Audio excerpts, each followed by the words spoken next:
Alors, je m'appelle Emmanuel.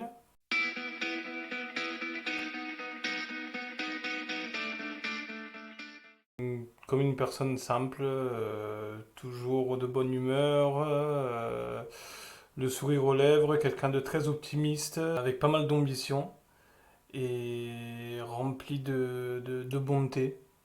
Je suis pas quelqu'un de raisonnable, en vrai. Enfin, ça dépend des sujets. Mais j'ai du mal à être raisonnable. Je fonce souvent tête baissée et je réalise les choses une fois qu'elles sont arrivées. Mais je pense que c'est aussi bien comme ça. Parce qu'après, on apprend. Quand on apprend à marcher, on tombe tout le temps et petit à petit, on essaie de garder mieux l'équilibre, de poser le pied plus à plat pour ne pas tomber, etc. Et je pense que le fait de, de tomber dans la vie, ça nous apprend à mieux vivre. Il faut pas être craintif ou réticent sur des choses, sur des choix qu'on a à faire ou qu'on doit faire parce que on fait rien au final. Si on a peur à chaque fois de mettre un pied devant l'autre, qu'on reste au même endroit et on bouge plus et on n'évolue pas. Je suis quelqu'un qui a besoin de son indépendance. Voilà, parce que j'ai envie de vraiment explorer la vie par moi-même. J'ai pas envie qu'on me dise quoi faire, qu'on me dise où aller, de faire attention à ci, de faire attention à ça. Je suis quelqu'un j'ai besoin de voir les choses pour me rendre compte moi-même ce qui est bien et ce qui est pas bien. J'ai du mal à me faire diriger, à me faire commander et j'écoute rarement les conseils et les avertissements des autres. Enfin, je les entends, mais je les mets pas en pratique. Parce que le fait de foncer tête baissée, c'est aussi ça. C'est de rien calculer de ce qu'il y a autour et de voir après. Je suis quelqu'un de très ouvert, donc je communique assez facilement. J'essaye de m'ouvrir aux autres le plus possible. J'ai besoin de ça, en fait, de ces échanges avec le monde extérieur. Je me nourris beaucoup de ça. Ma naïveté, je pense. Ma naïveté et on m'a souvent dit que j'étais trop bon. Voilà, et donc du coup, bah, du fait de ma naïveté, je me fais avoir souvent, euh, notamment quand je fais des plans sur la comète, hein, par exemple. J'ai pas d'indulgence. Dès l'instant où est-ce que je suis trompé, où je suis trahi, où on a joué de ma confiance, j'ai plus d'indulgence. On n'a pas le temps de s'arrêter à ça en fait. Donc on est obligé de passer à autre chose. Ma bonté, le fait d'être très ouvert aux gens et le fait de pas voir le mal en fait autour de moi. Moi je pense que ouais, c'est un défaut et c'est une qualité aussi. J'ai par principe de jamais m'arrêter au bout de mon nez. Donc je regarde toujours plus loin et toujours essayer d'aller de l'avant sans regarder ce qui se passe derrière. Parce que pour moi, quand on regarde derrière, forcément on est ralenti dans son élan. Et ouais, je pense que c'est ça, c'est mon ambition. L'époque actuelle. Voilà, de voir autant de souffrance, de voir autant de pauvreté, et partout, pas forcément autour de moi, mais partout dans le monde, hein. On a tous une part de souffrance différente, mais elle est identique.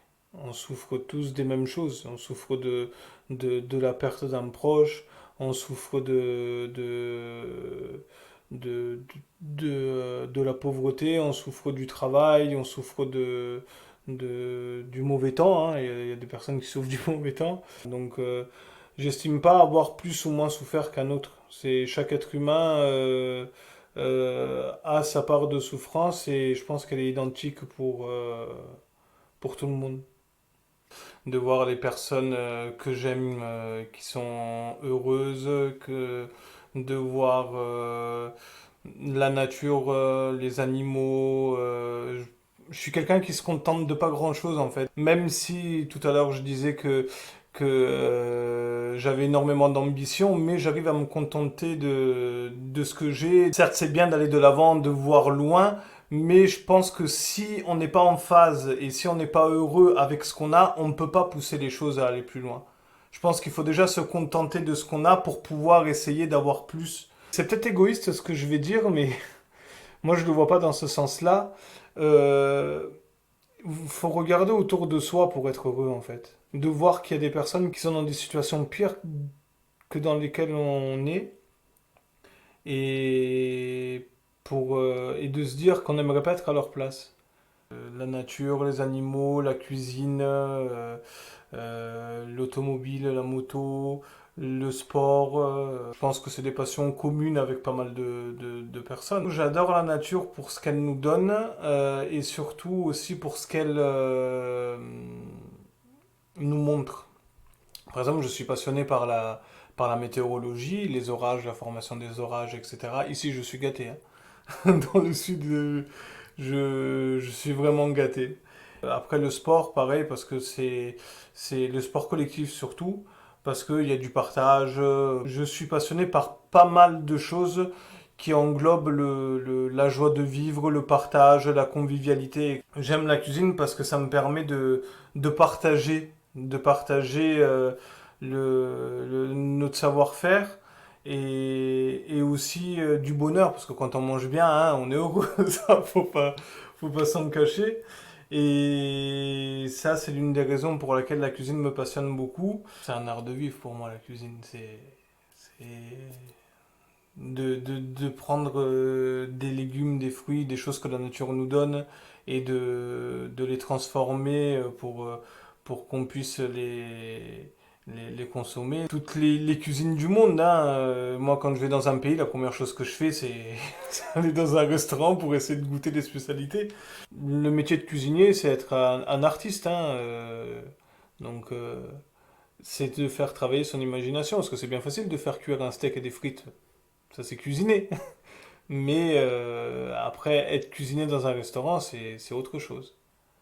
C'est une cuisine méditerranéenne, j'entends par là que ça englobe toutes les saveurs qu'on trouve autour de la Méditerranée. Donc il peut y avoir aussi bien des plats napolitains, comme des plats de Ligoure, comme des plats de la Côte d'Azur, des saveurs espagnoles. C'est vraiment un mélange de tout. J'ai un dessert phare, c'est le tiramisu. C'est une recette qui me vient de ma mère, qui elle lui est venue de sa maman, et c'est la véritable recette du tiramisu. On l'appelle le tiramisu rustique parce que c'est vraiment un tiramisu qui vient de très loin. Ma force, c'est de jamais baisser les bras. Voilà, je pense que qu'il faut pas se laisser aller au moindre obstacle, qu'il faut toujours essayer d'aller de l'avant. Il faut apprendre de ses échecs. Voilà, c'est pas parce qu'on a un échec que forcément la vie s'arrête. Je pense que justement il faut apprendre de ses échecs pour pouvoir rebondir plus haut et plus loin. Ma force physique, bah j'en ai pas. Enfin, je suis comme n'importe quel être humain, hein. Je suis pas mieux constitué qu'un autre, hein. Donc il n'y a pas forcément de force physique. Au contraire, je suis quelqu'un de très costaud, mais dans le fond, je suis quelqu'un de très très sensible. La vie, la famille. Ce qui a beaucoup de valeur aussi, c'est le fait de l'honnêteté, la franchise, l'amour. Ça a énormément de valeur pour moi. Le fait de se sentir aimé, le fait de s'aimer soi-même aussi, c'est important. Parce que quand on s'aime soi-même, on peut aimer les autres. Moi, je suis beaucoup dans le don de soi, de pouvoir venir en aide aux gens. Et donc, je rêvais d'être policier ou sapeur-pompier. J'avais 15 ans et j'étais en région parisienne. J'ai commencé par les JSP, les jeunes sapeurs-pompiers. Le fait d'être sapeur-pompier aussi, c'est de faire partie d'une famille et de soutenir, d'être soutenu, et le fait d'aider son prochain. C'est ça qui m'a beaucoup attiré et qui m'a permis de plus pousser l'expérience. Vous savez que le terme de brigade dans un restaurant vient de l'armée. parce que il y a justement une hiérarchie, mais il y a plusieurs corps on va dire des corps de métier dans une cuisine. Et le fait de partager ça en brigade dans la cuisine, ça aussi c'est un parallèle avec le métier de pompier. C'est pour ça aussi que je me suis orienté vers la cuisine, parce que c'est un don de soi certes différent. On ne vient pas en aide aux gens comme un pompier ou un médecin, mais on vient en aide aux gens autrement. De l'honnêteté, de la franchise, de la confiance et et du soutien et du partage. Bon, je suis quelqu'un qui part du principe que quand on accepte une personne, on l'accepte telle qu'elle.